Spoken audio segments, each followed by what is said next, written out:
have you ever noticed how English feels fine until someone looks at you and waits? Yeah, that pause. That little moment when they're expecting a response. Exactly.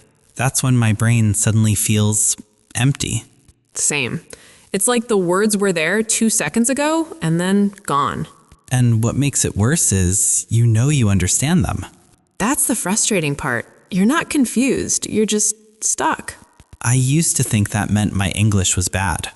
I don't think that's it. What do you think it is then? Pressure. That invisible pressure to respond correctly. Yeah, like there's a right answer you might mess up. Exactly. And the moment you start judging your own sentence, you stop speaking.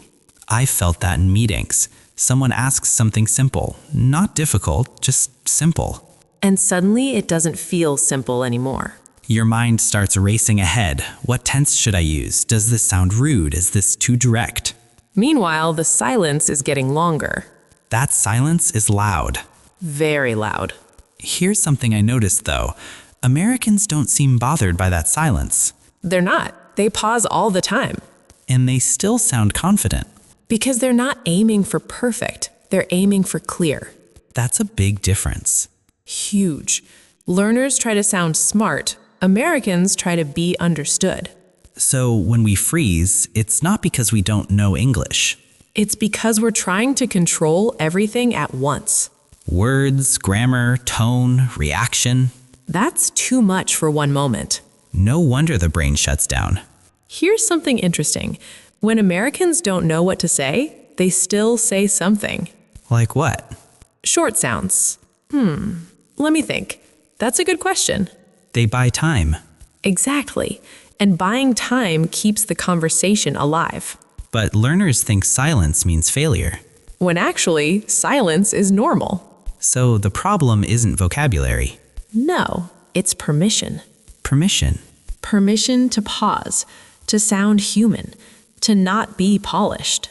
That's uncomfortable at first. Very. But it's also freeing. I tried something recently. When I felt stuck, I said, "Give me a second." And?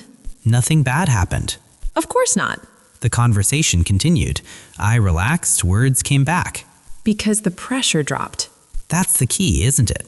Yeah, less pressure equals more language. So if someone listening feels like their English disappears in real moments, It doesn't disappear. it just hides when it feels judged. And once you stop judging it, it shows up again. Not perfectly. But clearly. And clear is enough. Always has been. You know what still bothers me though? What? Even after the moment passes, I replay it in my head. Oh yeah, that loop. I should have said this. No, that would have sounded better. Why didn't I just say it simply? That replay is brutal.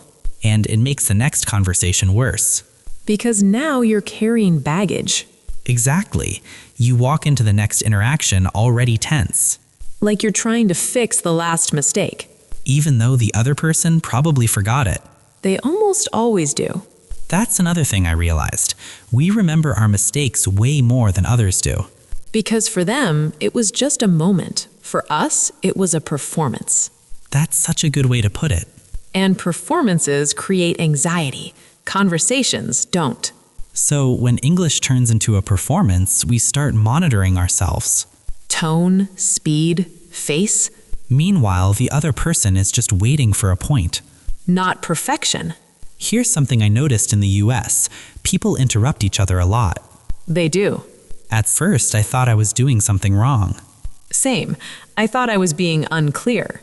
But then I realized they interrupt each other too. It's not interruption, it's participation. That changed how I felt, Because silence isn't required to be polite there. which means waiting for the perfect sentence is pointless. Exactly. By the time it's perfect, the moment is gone. So speaking earlier, even imperfectly, actually fits the culture better. That's the irony. People think American English is about fluency, It's about timing. being present. Responding, not reciting. I used to memorize answers before meetings. Let me guess.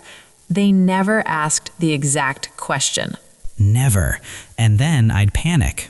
Because the script was gone. Now I don't script, I listen. That alone changes everything. Because listening gives you direction, and direction gives you confidence, even with simple words. Simple words are underrated. Americans use them constantly. Yeah, that makes sense. I see what you mean. Let me check. No fancy structure, Just forward movement. which is what conversations want. So if English feels heavy sometimes, It's probably because you're carrying rules into a space that runs on rhythm. that's such a good way to describe it. Grammar matters, but not in the moment. In the moment, flow matters. And flow comes from allowing small imperfections. I wish someone had told me that earlier. Most people learn it the hard way. At least now when I pause, You don't panic, I just stay there. and the words come back. They always do.